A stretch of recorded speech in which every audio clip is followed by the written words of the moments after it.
Welcome into today's show here on JTV. Thanks for watching, whether you're watching on TV, online, listening on the pod, any platform. Appreciate it. I'm David Rice. That's producer Adam. Hello, Adam. Hello. How's it going? I'm good. It hasn't been as warm out either, which I think has really brought people's moods up a little bit because they're not dying outside. Yeah, I think so. So, the Olympics ended a couple days ago. The closing ceremony happened Sunday. But the medal count, of course, the U.S. was leading for pretty much the whole way through. And the U.S. took away the most total medals with 126. That's when I realized how many different sports there are, is when you realize the U.S. won 126 medals total. China second with 91. Great Britain third with 65. The host country, France, 64 and fourth. And rounding out the top five, Australia at 53. Team USA, of course, won 126 medals, including both the gold in the men's and the women's basketball. The gold, the U.S. again atop the international men's basketball world. Steph Curry, 24 points in the final game. The semifinal against Serbia was an even better performance. That was one of the best Olympic performances I think I've ever seen. He finished with 37 points, 36, and he had almost 20 in the first quarter, and he was just unreal. Steph Curry scored 24 points in the gold medal game, all on three-pointers, 98-87 over Victor Wembanyama and Rudy Gobert in France, the host country. Fifth straight gold medal for the U.S. in men's basketball, and the 17th in the 20 all-time appearances. Again, going into the Olympics every year, to me at least, no shocker, right? The U.S. men's winning gold. And the U.S. and France both won silver and gold respectively in both the men's and the women's. But again, no shocker, the U.S. winning the gold in the men's and of course the women's too. But Steph Curry, those last two games from him were just unreal to me. Yeah, did you end up watching that game at all? Did you end The up catching semifinal? the final? The final. I didn't watch all of the final. Not I- all of it. I didn't watch it. I didn't watch it all either. My buddy showed me the last couple minutes of it, and man, Curry went off. Yeah. That was killer, man. That was so sick. I know. And the semifinal was even the women's final. Sorry, the women's final was really good. Team USA won by 1 point against France. One. And it came down to a French player had her foot on the line, which made it a two-pointer and not a three. And that's how you end the Olympic Games. That's got to be all of the above emotions then, right? I mean, losing on the world stage by 1 point, your foot was on the line. I can't imagine. I mean, that goes to the thing with track and field, the Right. fact that you could lose by 0.011 of a Point second. zero Yeah. zero zero I zero mean, that's just so one. crazy. That's so Right. nuts. Train your whole life, you know.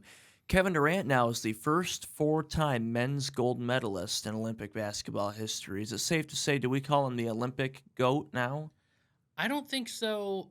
Only I don't think so. Only because if you were starting your dream USA team, who would be the first player you would pick? Would it be Kevin Durant? No question. Either Kevin Durant or No. Carmelo. No. What are you talking about? It's Jordan. Well, yeah, Then I'd it's have them in there LeBron. too, but I wouldn't But pick number him one right pick? away. If I'm making a team against your team and we get first pick, Uh-huh. I'm taking LeBron You're taking LeBron? or Mike. I mean, I'm taking either of those guys. First? Yeah, because I'm not saying I'm not taking them. I just wouldn't take them first. I would take. If we're talking about just basketball in general, all time, yes, but just Of course. Olympics, Yeah. I'd take Durant or Carmelo first, and then Kobe, and then LeBron or Jordan, and then both. I mean, to round out like a five. Yeah, I mean, only thing that I would go against that is just because I think sometimes it's just opportunity. Right. He's played great, and same thing, Carmelo played great, but I think some of it might just be opportunity. Oh, they've had more shots in the Olympics to do this. And maybe those primary players don't shine as much. But like if you're drafting a team, to me, you still got to go with the proven guys. You still got to go with Michael Jordan or LeBron. Right, absolutely. Of course, gold medal in the women's game. Asia Wilson, the U.S. won their 8th straight gold medal in women's basketball, and they have not lost a single Olympic game since that 8 straight medal run started. It's been years and years and years since the USA women's have lost. Asia Wilson, who is, I would say, the best player in the WNBA, scored 21 points, and the U.S. survived a last-second shot by former UConn player Gabby Williams, who actually plays for France. Her shot was just inside the three-point line, 67-66 win over France. So, again, congratulations to Team USA, men's and women's, and, of course, all the great track and field events in the last weekend, and the closing ceremony on Sunday, as I mentioned earlier, to cap it all off. Closing ceremony, they usually have performers and celebrities and host something big at the city where the next games are going to be. Of course, they have the usual in Paris, but Snoop and Dre performed in L.A. for L.A. 2028. Billie Eilish performed as well. Tom Cruise went out into the crowd. He even got kissed on the cheek by some random lady. That's a moment I don't think she'll ever. Seriously, look it up. That's so crazy. I did not see that. I didn't see the picture either. I heard about it earlier. I'm not sure if I actually even want to look at the picture either, but that's the best moment of her life that she'll never forget. LA 2028. I'm excited. First time to have the Olympics back in America since Atlanta, right? I was gonna say definitely both of our lifetimes, right? Yeah. Atlanta. Or no, Salt Lake City in the winter 2002 in the Winter Olympics. Okay, but this next one's the Summer Olympics, correct? Yeah, California. 2028 then is the next summer one. And 2026 is the winter. That's going to be in Milano, Italy. Ooh, that's pretty cool. So, yeah. But the Olympics, though, for I think the last time in America, I mean, the winter, of course, you just mentioned Salt Lake City, but I think the summer before that was Atlanta, 90. Yep. Was it 96? Something tells me 96, so I would have been 2 years old, but you wouldn't have been alive. Right. So LA 2028, though, I am excited. I was listening to something earlier when they were talking about Tom Cruise, and they mentioned that they were talking about some of the arenas where they were going to have the games, and like gymnastics is going to be at Crypto.com, a.k.a. Staples Center. Gymnastics, basketball, and then they're going to have a couple games at the old Forum, too, Showtime Lakers. So I'm glad that they're utilizing some of these old stadiums and bringing them back, because a lot of those cities like Seoul and Tokyo, when they had those winter ones a few years back, they built all brand new stadiums for the Olympics. And after those Olympics are done, most of those stadiums just die. They don't use them ever again. Well, I know that like LA's lucky because LA kind of has that infrastructure of old already. Stadiums, so they're lucky. I think London utilized that in 2012. They had like a lot of like the old army barracks and stuff like that. They turned that into like the pistol range and stuff like that. So there were things that they did too. But yeah, it's really cool to see LA use some of these older arenas. For sure. Well, Paris Olympics, again, another great Olympics as usual. Of course, NBC was great in their production. Mike Tirico, I thought, did a great job doing the Olympics. Snoop Dogg, got to give props to him, too. A lot of people have been talking about him.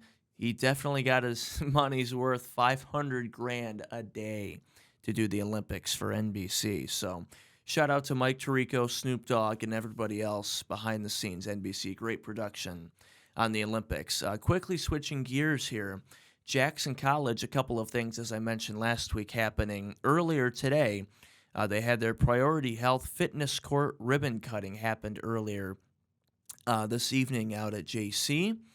Their youth soccer camp coming up later this week and weekend, August 15th and 16th, noon to 2, $50 per player. Of course, the 12th annual JC Jets Athletics golf outing coming up at the end of September, Saturday, September 28th, 9 a.m. at Lakeland. That's right in my neck of the woods out there in Lakeland. Maybe I'll have to go check it out. And the Jets Air Station's still open all summer long for free. Walking track around the outside of it in there. We talked about last week the ribbon cutting that I know you went to, Adam, and all the great facilities that they have inside the air station. Pickleball, basketball, volleyball, walking track. I'm sure there's others in there I'm forgetting about. So great facility there. Monday through Friday, 8 to 8, and Saturday and Sunday, 8 to 4 out at Jackson College. We still have a great show for you coming up today. NFL preseason. The Lions dropped one. Packers start 1-0 preseason. Tigers still some games back from the playoffs. We'll chat with more football media day players, and we'll talk fantasy football at the end of the show. When we come back, Lions drop their first preseason game over the weekend, so stay tuned for that.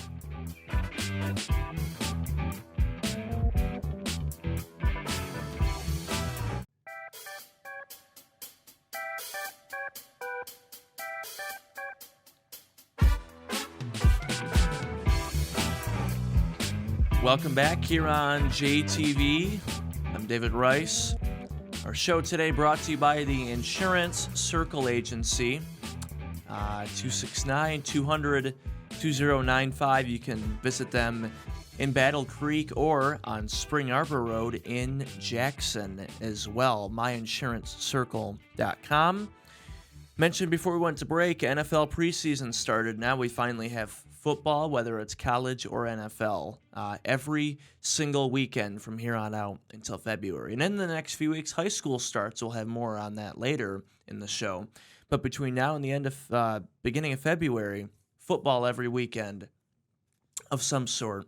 Excited for it. But this last weekend was the first preseason game in the NFL for the Lions. They dropped to the Giants 14-3, low scoring this last Thursday. Hendon Hooker played a couple of series, but on the second series, he suffered a concussion, and he is taking it a few days at a time, according to Coach Dan Campbell.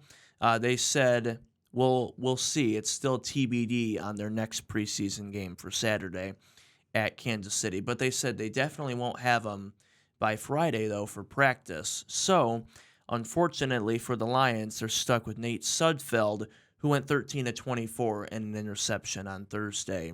And the Lions, I didn't watch the whole game. I watched highlights, a lot of them looking back at the game.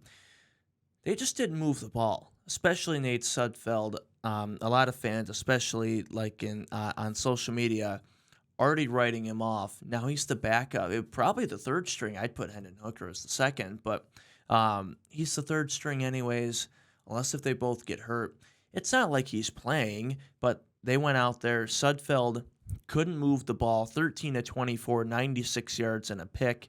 Hendon Hooker, 5 of 9, 36 yards, injured on the second series. So, Adam, did you watch any of the preseason game, or what were your takeaways from the Lions there? You know, with it being preseason, I only caught a few minutes of it. And it's not the biggest deal in the world, but it's... I totally agree, but you have to, if you're a Lions fan, you have to look at, like, all right, this is our only option right now. Because if Hooker doesn't work out, then Sudfeld is your guy. And then at that point, it's like, all right, Goff better not get hurt, because if Goff gets hurt, we're in trouble. But I think that's every team, right? If the Packers lose Love, I don't know how their backup situation is. I think that it's like that with a lot of teams. Yeah. There's really only 2, maybe 3 teams that are okay with their backup. In my opinion, not that they're still great quarterbacks, but they're okay. They've been starters before. The Jets being one of them. Of course, Aaron Rodgers is the starter, but their backups are still, Zach Wilson, Mike White. Mike White, I think, is better than Zach Wilson. But yeah, and we kind of saw what happened last year with that situation, so we know that they're not good. I don't think Zach Wilson was even ready to put cleats on in the first game. 4 plays in, and he's already going out there. But the Jets are one of them, Mike White and Zach Wilson. Another team, the Titans, right? Will Levis and Ryan Tannehill. Thinking of other teams. I guess two then. I was gonna say Steelers is the team that I thought of. Yep. And Justin just in terms Fields of, and Wilson. Yeah, and then like Patrick Mahomes and Carson Wentz. I mean, but like how many of these are just names that we're saying, and then how many of these are actual just good quarterbacks? I don't think there's a lot out there that really do have that depth. I think a lot of it's just like a guy that used to start sometimes. Like how good is Will Levis? Really? Right. Well, Will Levis had a couple of great games last year for the Titans. It wasn't a great season overall for him, but he had a little bit of a stretch where he did okay.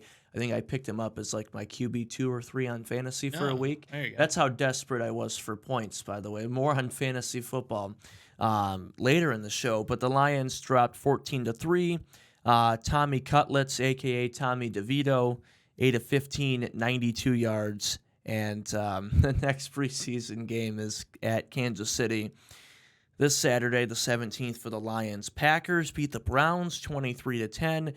Jordan Love went out there, did his thing, 2 of 2, 63 yards. That's all he needed. Did his thing.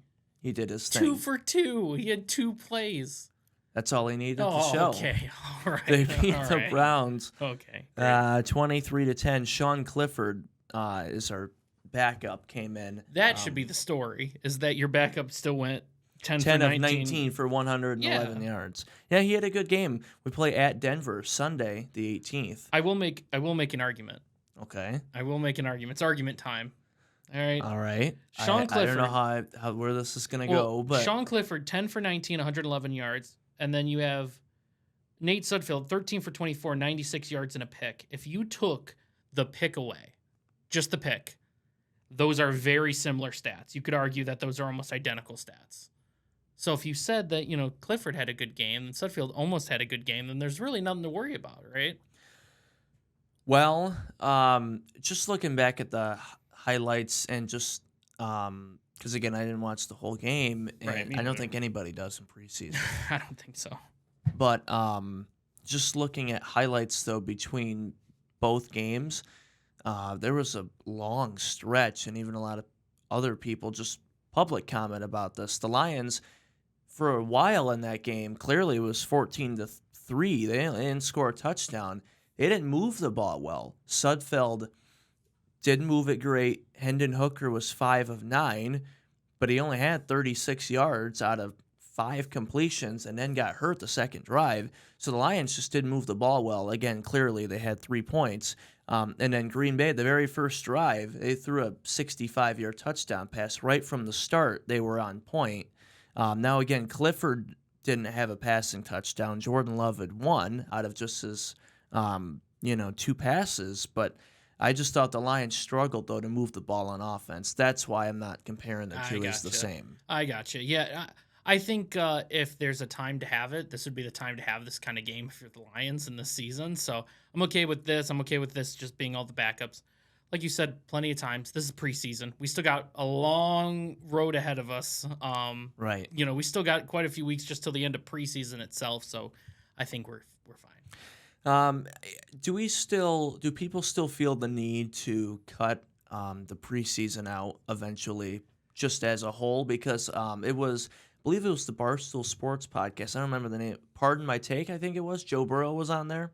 And they asked him, because he came up with it a while ago, he said, you add an extra regular season game, which means 2 bye weeks, cut the preseason completely, and like the NBA and MLB, you have your Pro Bowl in the middle of the season, and that keeps guys more engaged and probably more ready to play too, versus having the Pro Bowl at the very end of the year. 90% of those guys haven't played in a month or two, or even if their team did make the playoffs, they still haven't played, and now they're going to go out and play a meaningless preseason game. And it's still meaningless in the middle of the season, but I'd like that better, that whole change than what we have now. For sure. So again, I mean, do we cut the preseason completely, though? What I kind of think you can. See, the problem with preseason, I would say like maybe you replace it with like inter squad, like some like scrimmage games or something like that, because I think this is a good vetting process for who's going to make the practice squad. But it is worthless to watch on television. Sure, it's going to pop a little bit of a rating because of it's football and we haven't watched football in a while. But I think we talked about this maybe last podcast or the podcast before. If the first game we got to see the entire year was the first game of the NFL season, it would mean even more than what it means. So I feel like it should get rid of it. They should get rid of it eventually and then just do something like at practices, as an equivalent.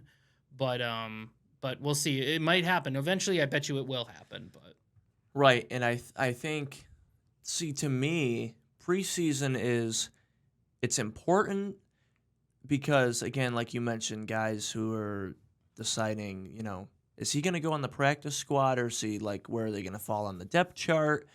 For those reasons, the preseason is important, but it used to be 4 preseason games, and now it's 3. I really only think it needs to be 1 or 2. I mean, we should just keep cutting them. And again, like you mentioned, inter-squad scrimmages or practices, that's more the route they should go as far as the roster, cutting down to 53. right. And I mean, we're always fine tuning these things. I mean, I think there used to be 70 something rounds in the NFL draft, so there's Could you imagine like 8 straight days of TV, Ugh. 70 rounds? That's how the MLB is, right? They have what, 50, And that's why 54? that's why the MLB draft will never be like a huge big bucks television. They don't even talk about it much on TV either because it's 54 rounds. And hockey's long too, right? Yeah, and then the problem with that is like these players, even the top players that come out of college or wherever, if you draft them even out of high school, they're not going to play for 3-4 years. Where it's like with NFL and NBA, you get that immediate. You see the person drafted, and then in the season they're going to play. So it's different. It's just totally different. Right, like the NFL, baseball, a lot of those guys, they don't even get drafted. I mean, they do get drafted, but they don't even play. Right. So that's the difference. Moving on here real quick, baseball, Detroit Tigers. Yesterday, Sunday, they beat the San Francisco Giants, part of their West Coast road trip, 5-4. They're now 56-63, 9.5 games back now of the last AL wildcard spot. I know I have the same reaction. And they're also 9.5 games back now of the Central, too. I think you talked about it last week. Our hopes are slipping away more and more and more slowly. It's over now. And then in the blink of an eye next week, it's going to be back 14 games, and we're for sure out. That's why I'm kind of, we sold some people at the deadline as well. That probably didn't help us. I mean, Flaherty was a great starting pitcher for us, so that probably didn't help. But, and Chafin was good. So yeah, that's kind of it for this season. But I hope that we can make some more moves in the offseason. I hope that we can get a couple signings going, spend some money. And who knows, we might have a contender this coming offseason, especially if Tarek Skubal ends up being Cy Young, which I assume he will be. Right. And another NFL headline, CeeDee Lamb, of course, big contract negotiation holding out right now. Jerry Jones stole the headlines last week. He told reporters he didn't feel any urgency to extend his contract, and all CD put on social media was LOL as his response. This has been probably the biggest NFL headline for the past couple of days. Sports betting .ag website released a next team odds, the top 5 teams, according to them, in the rumor mill to make trades and get CeeDee Lamb. The Cardinals, how about imagine him and Marvin Harrison? That would be pretty sick, but I don't see it happening. The Chargers, the Patriots, and then our 2 teams, the Lions and the Packers. On the line, I don't see it happening, but if he was on the Lions, oh my goodness, that would be so sick. That would be so sick. I know, and I'm not even a Lions fan, and it'd be scary for my team. Oh yeah. But for the Packers, the website of sports betting, they put together the deal. If we were to get CeeDee Lamb, we'd have to give up Christian Watson and 2 first-round draft picks, 2020, I think 5, and then a third round in 5, and then the first round in 2026 too. We'd be losing our first-round draft pick the next 2 years to get CeeDee Lamb. Now, is CeeDee Lamb great? Is he a Pro Bowler? Absolutely. There's no argument on that. But do you pull the trigger, though, and give up back-to-back years of first-round picks? Well, is this like official that that's what they're asking for? Or is this just like a speculation what they think he would be worth? I think this is what they would have to give up because of the money. But if you're Dallas and he's not going to sign anything and you're going into this season, wouldn't you think that they would just decide like, all right, we just need to get something? Because like guys like DeAndre Hopkins and other guys were traded for like a 4th round pick. Like he is worth that. So if they're not going to do anything, they might want to get something. Lamb's worth a 1st round pick. Well, but that's the thing. Like, would you trade him? Would you do the trade if you were the Packers just for a single 1st round pick next year? Just one. Just one. That's it. Nothing else? Nothing else. Just one? Nothing else. I would, yeah. But when you throw in the other picks and Christian Watson and who knows what other player, no. But let's just say just a single 1st round pick, would you do it? I probably would, yeah. So, I mean, if that's all it's going to be, I think it's worth it.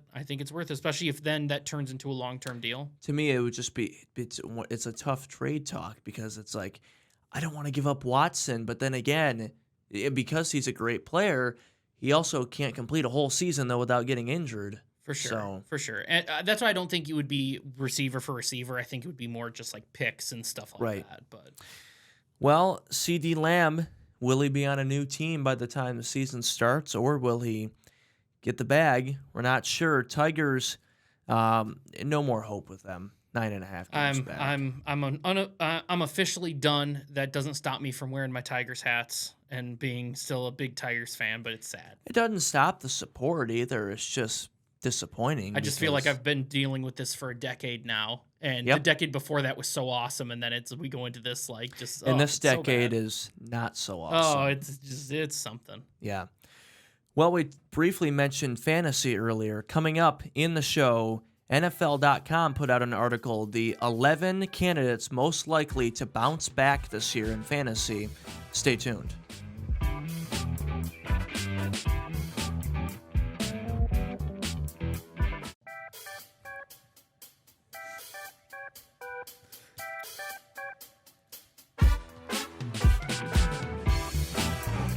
Welcome back here on JTV. I'm David Rice. Thanks to the Insurance Circle Agency helping us bring you today's show.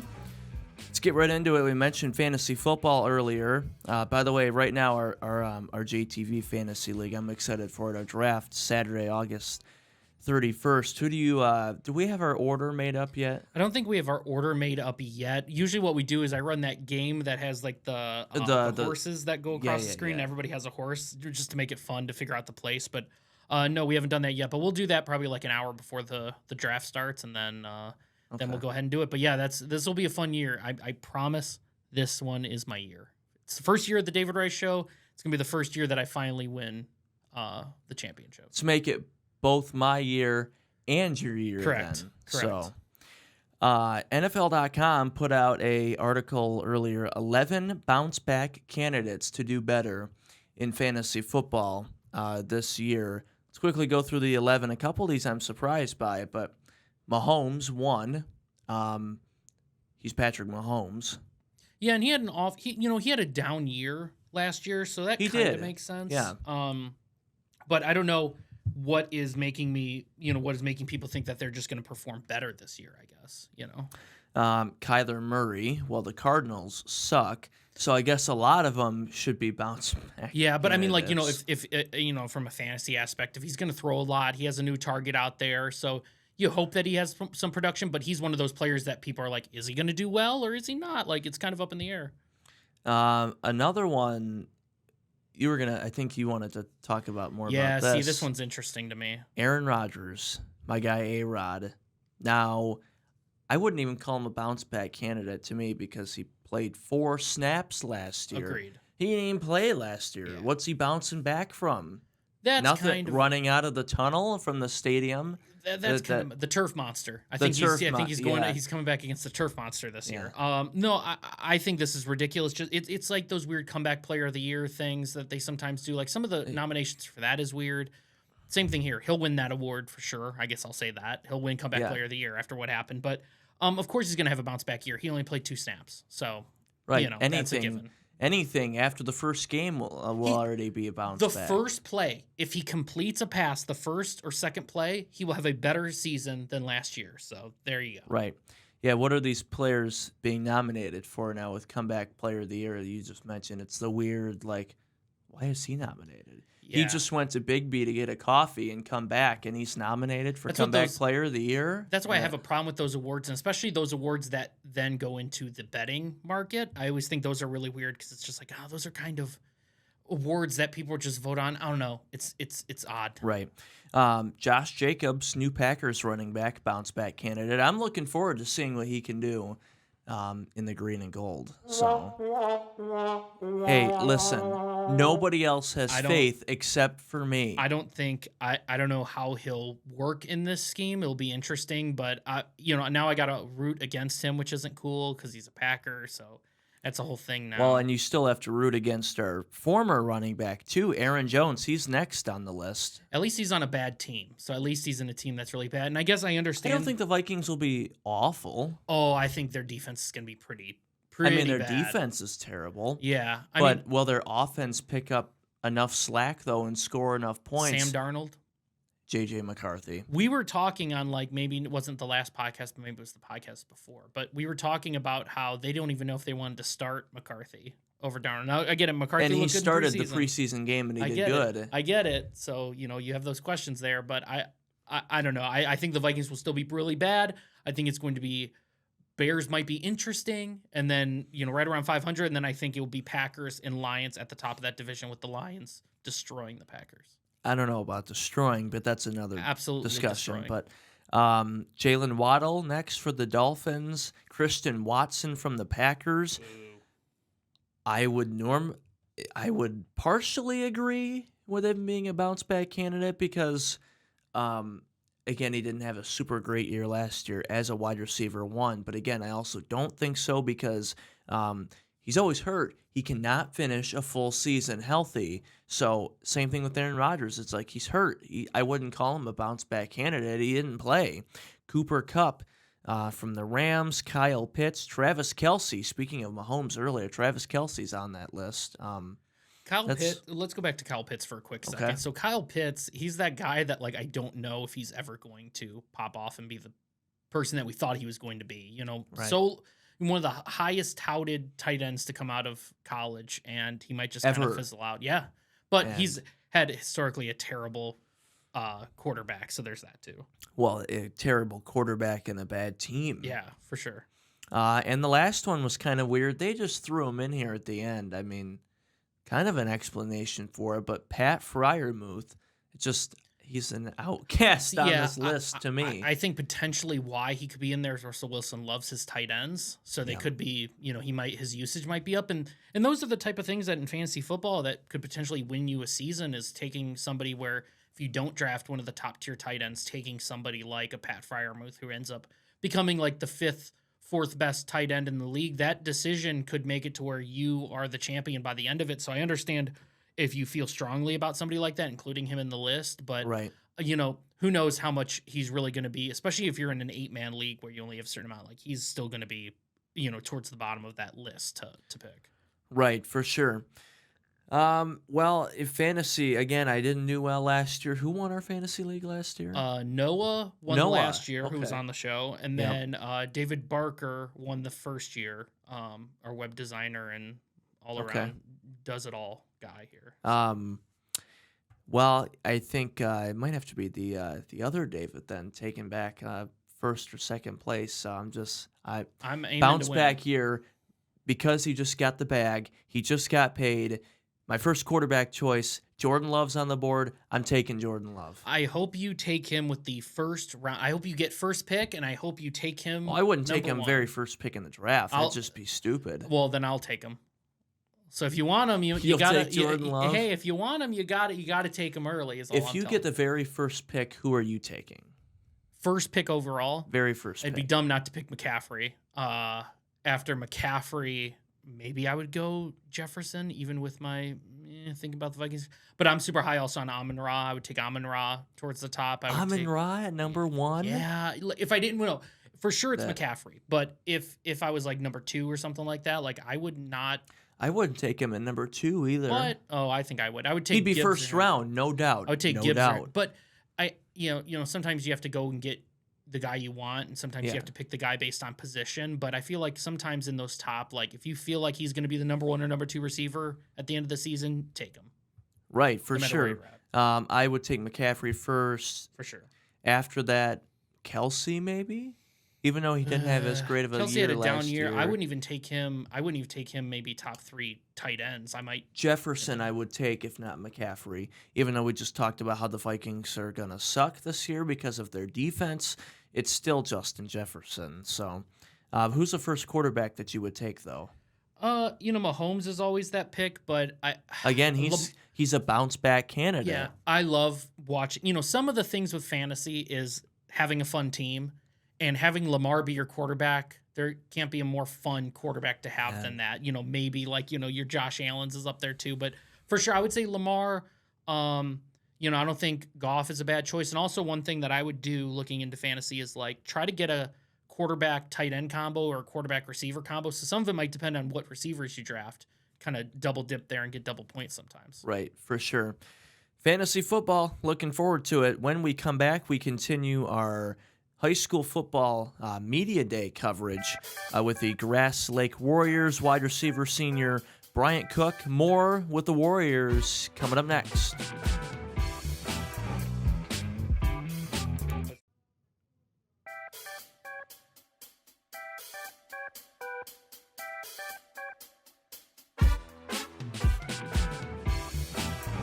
Welcome back on JTV. I'm David Rice.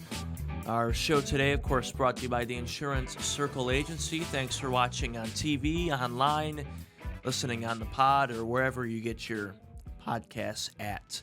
Mentioned right before we went to break, we continue our Media Day interviews from Jackson High that we did recently. We have 7 of them to show you between last week and leading up to the start of the football season. We've already talked with Northwest quarterback Gabe Christner and the star running back Central Michigan commit from Lumen, Kadale Williams. Today, having a chance to talk to wide receiver and safety senior from the Grass Lake Warriors, Bryant Cook. My school, Grass Lake, finished 6-4 last year, lost to the back-to-back state champions Lumen Christi in the first round. Head coach Randy Cole entering his 25th season now, second longest serving coach in the area behind Herb Rogan from Lumen. 25th season at the helm of the Warriors. And they've only missed the playoffs this century, so since the year 2000, 5 times. So a consistently winning program for Grass Lake. They returned 3 all-conference players from last year's team, including 2 all-region, one of them being Bryant Cook, who we're going to talk to in a second, and of course, you know him, maybe not just from football, but Braden Lape, so including 2 all-region players from last year that they're returning. Bryant Cook, a great athlete, fastest player on the team, too, this year for Grass Lake, 4.0 GPA, so he's a hard worker, too, in the classroom. He's had a few injuries throughout his high school sports career, but he's been continuing to work through it. He's been great in the recovery process. And he's got a rare combination, I think, of size, speed, and ability to catch the football. Of course, that's what makes an excellent receiver and a good safety, too. So Grass Lake 6-4, looking to compete and win the Cascades East and play in the Cascades Conference Championship game. We continue our 2024 JTV Football Media Day coverage with Bryant Cook from the Warriors of Grass Lake High School. Take a look. Welcome back here on JTV. I'm David Rice. Our show today brought to you by the Insurance Circle Agency. We continue our coverage here at Media Days here at the beautiful facility at Jackson High School for our 2024 high school football coverage, our 25th season, and we continue with more player interviews, and we're here with wide receiver and safety senior from my Grass Lake Warriors, Bryant Cook. Thanks for joining. Appreciate it. Thanks for having me here. So program numbers, right around the same, over 50. Talk about how's been the summer workouts, 7-on-7s, everything going so far this year. So right around 50, obviously, it's kind of an estimate. We got the sign-ups and whatnot, but you never know until they start coming to camp. Yeah. But, I mean, summer workouts, we've had we've had about 30s is about where we've been, like, on a couple good days, but which is tough. I mean, it sucks that you can't get all the guys there, but Right. I mean, we're putting in good work and getting in the weight room, getting outside and doing all the speed stuff, running over plays, practicing and whatnot. It's been a good summer. Any newcomers on the come up this year that you think will make an impact, or any names that we should know about? I know Luke Guthrie last year was his first year Yes. coming back to playing football, and he's going to be likely the starting running back this Yeah. year for you guys. So Luke, not only on like first year, it's first year since I believe 5th grade he played, and Wow. he'll be a huge player. He'll big running back and our middle linebacker this year. So Yeah. looking forward to having him there, and that'll be important. Yeah. Let's talk a little bit about the schedule. More competition, I think in the East this year. Napoleon lost a lot of guys. Michigan Center reloaded. You guys reloaded. Yeah. So really, from top to bottom, the schedule, every game's going to matter. And now it does with this new playoff formula. It's not just 6 wins and you're in. So every Yeah. game counts from the start. Yes, sir. So. Yep. New starting running back and new wide receiver, one of them on starters. What's it been like working with some of the new guys?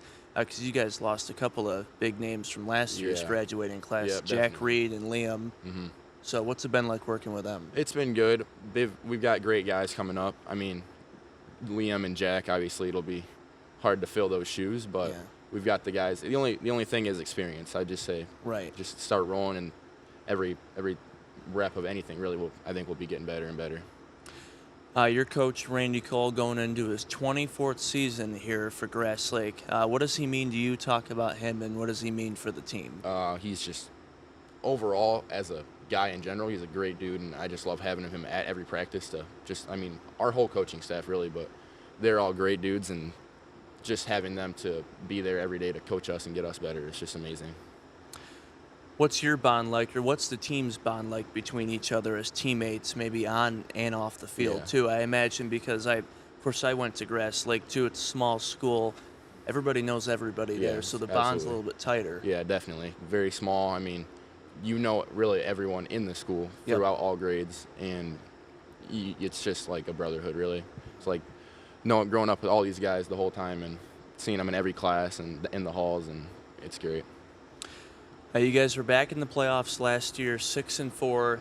Then the opening week of the playoffs, got to go to Lumen Christi. Yes, sir. What'd you learn from that game and the experiences from that? Because you guys hung around with them for most of the We first did, half, yeah. too. It's not easy, going back-to-back champions. hmm Yeah, that was great. I'd say experience-wise, just the importance of knowing how to play in front of a big crowd and stuff. I mean, Right. playoff football is so much different, especially going to Grass Lake where there's not like crazy fans everywhere you go there. Yeah, like yeah. it's the field too, like the crazy turf field we're used to playing on. I mean, Manchester's got the turf, but their turf's nice. It's like we've got here, and Yep. the atmosphere alone gets you ready for those clutch moments coming up. Any goals for you guys this season? Obviously, to win a conference Yeah. championship. Do you have any maybe individual goals, too? I don't know, individual-wise, I'd say. I mean, all my high school career, I've battled a little bit of injury, so I just say stay healthy and work with the team, and like you were saying, work towards the conference championships, the big goal. Will you guys open up the season at home versus Homer? Good sir. luck this season, and we'll be looking forward to following you guys. Thank you very Appreciate much. the time. Yes, sir. Thank you. Well, thanks to Bryant Cook from the Warriors of Grass Lake High School for joining the show today. Good luck to the Warriors, 6-4 last year. They look to make the playoffs again and compete in the Cascades Conference this year. So thanks to Bryant and Coach Cole and the entire team for being there at Media Day, and good luck this season. We had a packed show today, and that's going to do it for us. Appreciate you watching on TV, online, and listening on the podcast. Have a great rest of your day, and we will talk to you on Wednesday. See you then.